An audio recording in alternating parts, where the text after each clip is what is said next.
Sistemas de saúde super eficientes a custos muito baixos. Seria isso utopia? Afinal, é possível entregar saúde pública de qualidade e gratuitamente? Este é o Visão Libertária, sua fonte de informações descentralizadas e distribuídas. Nas últimas 2 décadas, o Brasil tem sido cenário de uma disputa acalorada entre defensores do Sistema Único de Saúde, o SUS, e entusiastas de um modelo mais livre baseado em incentivos mercadológicos mais diretos, o que chamamos de sistema de saúde privado.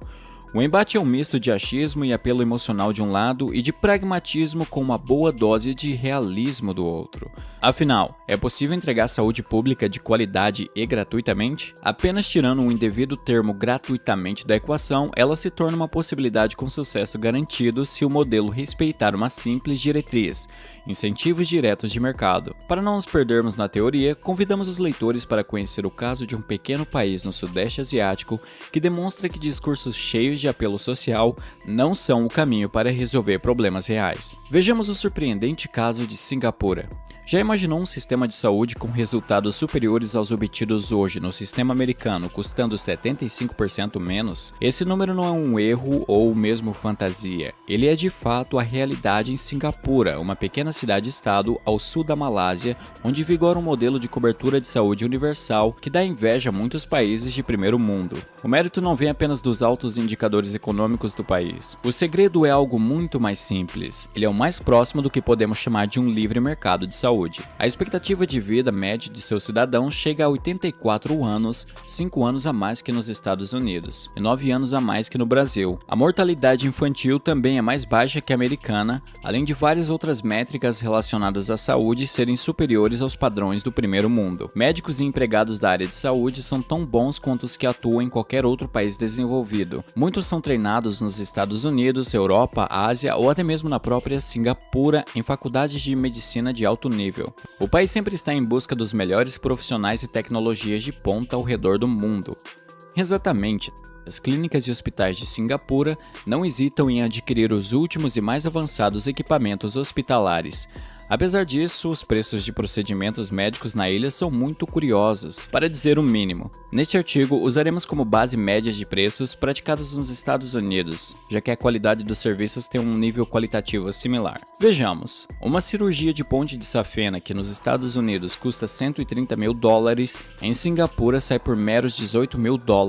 Uma substituição de quadril onde a parte superior do fêmur é trocada por uma estrutura de titânio num encaixe de cerâmica, como a que o tenista brasileiro Gustavo Kuerten precisou realizar, custa em média 72% menos em Singapura. Já uma cirurgia de substituição de válvula do coração sai por 92% do valor praticado em solo americano. Medicamentos geralmente custam uma fração do preço de outros países. Seguros de saúde são extremamente baratos e acessíveis, cerca de $50 para quem tem menos de 20 anos e pouco mais de $1.000 para aqueles acima dos 80 anos de idade. O valor é cobrado anualmente. Além disso, os valores pagos pelos segurados sempre se baseiam nos hábitos individuais destes. Ou seja, se alguém tem um estilo de vida pouco saudável ou tem problemas de saúde como obesidade, alcoolismo, entre outros, as tarifas mudam de acordo com os riscos que o paciente corre. Ao contrário dos Estados Unidos, cada um paga pela sua própria apólice de seguro de saúde. Ou seja, existe portabilidade e o segurado é o responsável pelo seu próprio plano. Desta forma, Singapura mantém um robusto mercado de seguros individuais. Com todos esses dados, alguém pode pensar: por acaso os profissionais de saúde ganham menos para atingir esse resultado nos preços? A resposta é um estrondoso não. O salário dos médicos especialistas e empregados da área, mesmo após a dedução de imposto de renda, que vale ressaltar em Singapura é uma fração do que se paga nos Estados Unidos, é semelhante ao da América do Norte. Além disso, médicos do país não se veem atormentados com custos de processos por negligência médica, nem perdem tempo e dinheiro com burocracia na forma de infinitos formulários de seguros, como é de praxe nos consultórios norte-americanos. Durante todas as corridas eleitorais, os candidatos de qualquer ideologia política sempre tentam apontar que a solução consiste em o governo fazer X ou Y, investir numa regulação mais eficiente, fiscalizar mais, cobrar mais impostos, entre outras 1000 soluções nababescas. Segundo esta mentalidade, seria apenas necessário que essas ideias entrassem em vigor que o problema da saúde pública seria resolvido. Infelizmente, as soluções apresentadas sempre giram em torno de um sistema misto, público-privado, como o americano versus o sistema europeu, que é bem parecido com o SUS brasileiro, onde o paciente paga indefinidamente através de impostos para um único ente, neste caso o governo central, que então decide como aplicar esse montante sem considerar as particularidades individuais daquele que de fato demanda o serviço. Nenhum dos dois modelos mencionados há pouco se parecem com o que é feito em Singapura. O PhD em economia Sean Masaki Flynn, em seu extraordinário e igualmente ignorado livro The Cure That Works, ou em português A Cura que Funciona, demonstra de forma simples e direta como um sistema de saúde pode ser realmente barato, de alta qualidade e de fácil acesso a todos. A conclusão é uma só: o capitalismo de livre mercado, com uma rede de seguros funcionando sem amarras burocráticas governamentais, simplesmente funciona. Esse é o caso de Singapura, que possui o sistema de saúde mais livre do mundo. Nos Estados Unidos existe um sistema de financiamento indireto no formato onde empresas que fornecem serviços de saúde ficam de um lado e pacientes intermediados por seguradoras e o governo do outro. O resultado é o que se imagina quando o cliente não é totalmente responsável pelas decisões tomadas usando seu dinheiro. Os hospitais, por exemplo, sabem que sua receita depende muito mais da forma como negociam com as seguradoras do que com a real satisfação dos pacientes. Isso leva à estranha situação em que os preços dos serviços prestados quase nunca são divulgados. A dinâmica é diferente em Singapura, nela não existem intermediários entre o ofertante do serviço e o recipiente deste. O paciente é quem define pelo que quer pagar, assim como em qualquer outra interação do mercado. Essencialmente, todo trabalhador tem uma pequena parte do seu salário direcionada para um fundo de saúde. Apesar de o desconto ser obrigatório de acordo com a lei local, o Estado não é totalmente responsável por gerir os ativos deste. A partir deste fundo, o trabalhador transfere o valor para que a seguradora cubra desde exames e procedimentos médicos mais rotineiros até tratamentos inesperados que são geralmente mais caros. O que não é gasto segue no fundo, rendendo para o futuro. Dado que a maioria da população não sofre de condições crônicas sérias, o valor do fundo tende a aumentar com o passar dos anos e, de acordo com as últimas estimativas, ele já é equivalente a 4 anos e meio da despesa total anual do país na área de saúde.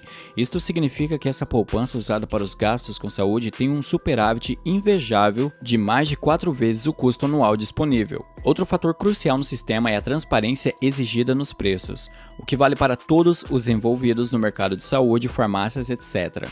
Logo, não há cobranças escusas embutidas nas faturas. A clareza na conta faz com que o consumidor sempre saiba exatamente pelo que está sendo cobrado. Hospitais e clínicas realmente competem pelos clientes e, sendo assim, precisam prover um bom serviço a um preço baixo. Existe um sistema de padrões de serviço com categorias de A a C. Se o cliente optar por um hospital de luxo, pagará um extra por isso. Se ele optar por um atendimento sem prezar tanto pelo estilo e refinamento das instalações, há locais com mais leitos, alguns que até lembram bastante hospitais de campanha. Entretanto, o cuidado em ambas as opções, seja na mais cara ou na mais barata, é o mesmo.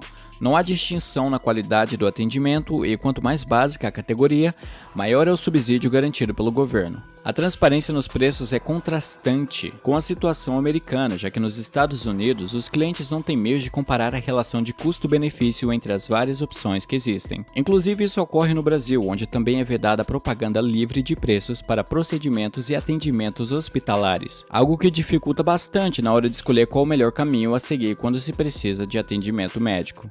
Apesar de o governo de Singapura subsidiar tratamentos para aqueles que não têm condições de pagar ou quando esses sofrem um acidente inesperado com o qual não podem arcar, a competição gerada pelo livre mercado de saúde mantém um orçamento para a cobertura dele bem abaixo do esperado. O ambiente de alta competitividade do sistema da ilha corta muitos custos administrativos. Na terra do tio Sam, muitas clínicas pequenas, além do médico especialista, têm a necessidade de um funcionário para recepcionar e cuidar das rotinas do escritório, além de pelo menos mais 2 funcionários adicionais somente para lidar com toda a papelada gerada pela extensa burocracia do sistema misto de seguradoras público-privadas, que na prática é controlado pelo governo federal, seja por meio de regulações ou através dos programas de atendimento de saúde, como Medicaid ou Medicare. Na outra ponta também surge a necessidade de pelo menos mais 2 pessoas para dar conta de todo o processo iniciado na clínica, totalizando a mão de obra de 5 pessoas diferentes para um simples especialista numa clínica pequena. Não bastassem os entraves burocráticos, as companhias de seguro lucram em cima do volume de requisições, não no tipo de serviço. Não é nada absurdo entender por que os preços de qualquer tratamento médico nos Estados Unidos é tão alto. Os incentivos de mercado praticamente se perdem em meio a tanta ineficiência. Singapura também está na vanguarda da aprovação para a comercialização de medicamentos ao grande público. Qualquer medicamento ou aparelho geralmente é liberado no país caso já tenha sido aprovado por qualquer uma das várias agências reguladoras estrangeiras, como a FDA americana e a Agência Europeia de Medicamentos. Ao contrário do demorado processo de validação da FDA, uma espécie de Anvisa americana, as leis do país asiático só requerem que, para ser comercializada, uma droga nova apenas precise ter o status de segura para o uso, não sendo necessária nem que esta comprove sua eficácia. A lógica por trás dessa abordagem é bem simples. O medicamento que não demonstrar eficácia no mercado, conforme anunciado, sofrerá um boicote natural pelo próprio mercado. Algo semelhante também era padrão nos Estados Unidos até a década de 60, quando os protocolos internos na FDA foram mudados drasticamente e muitos deles, de forma propositada, acabaram por servir de proteção para grandes empresas da indústria farmacêutica americana. Com um modelo muito mais simples e enxuto, Singapura consegue evitar a demora na aprovação de remédios com alta demanda, bem como manter o preço deles bem abaixo da média dos países que possuem um aparato regulatório pesado e demorado que, em vez de proteger o consumidor, como clamam os reguladores estatais, causam falta de oferta ou, mais comumente, a espera angustiante de pacientes por medicamentos que podem literalmente significar a diferença entre a vida e a morte. Em contrapartida, o que dizer sobre os sistemas de outros países como Canadá, França e Reino Unido, o último inclusive tendo servido de molde para o nosso Sistema Único de Saúde? Segundo os especialistas em políticas públicas, esses são modelos que provêm cobertura de saúde universal e gratuita e deveriam servir de exemplo para qualquer país enfrentar os desafios dessa área. Entretanto, voltando à obra do autor mencionado anteriormente, vemos como esses sistemas conseguem sobreviver com um ar de aparente eficiência pelo racionamento de serviços. Isso mesmo, assim como tudo que viola a lei da escassez, o resultado é uma oferta inferior à demanda. Essa escassez é sentida naquilo que todo brasileiro que já dependeu de serviços públicos com uma certa frequência experimentou: filas e mais filas. Mesmo nos países de primeiro mundo, pacientes são obrigados a esperar meses por um atendimento que, dependendo da idade e estado de saúde dele, pode jamais acontecer. Após todos esses fatos demonstrados, um questionamento pode surgir na cabeça de muitos. Singapura é uma cidade-estado menor que a capital de São Paulo, tem uma economia riquíssima, o PIB per capita é dos mais altos do mundo. Já o Brasil é um país continental, muito desigual e majoritariamente pobre. Não deveríamos tentar comparar realidades tão absurdamente diferentes numa análise desse tipo. Pois é justamente aí que muitos se enganam. Leis econômicas básicas não mudam simplesmente pelo tamanho da amostragem. Ludwig von Mises, em seu primeiro livro publicado em 1912, Theory of Money and Credit, usando a teoria marginal do valor discutida a fundo pelos precursores da escola austríaca Karl Menger e Baumbauer, conseguiu unir novamente o abismo entre microeconomia e macroeconomia criado anteriormente por David Ricardo. Explicando a importância de um meio de troca estável num sistema de crédito saudável, Mises ressaltou o protagonismo do empreendedor no mercado, que independentemente da área em que atue, sempre precisa antecipar mudanças e observar as necessidades do cliente para poder entregar um serviço satisfatório e o resultado é benéfico para ambos os lados. É exatamente o oposto disso que ocorre no sistema de saúde público e universal, onde o cliente não é o senhor da sua própria decisão,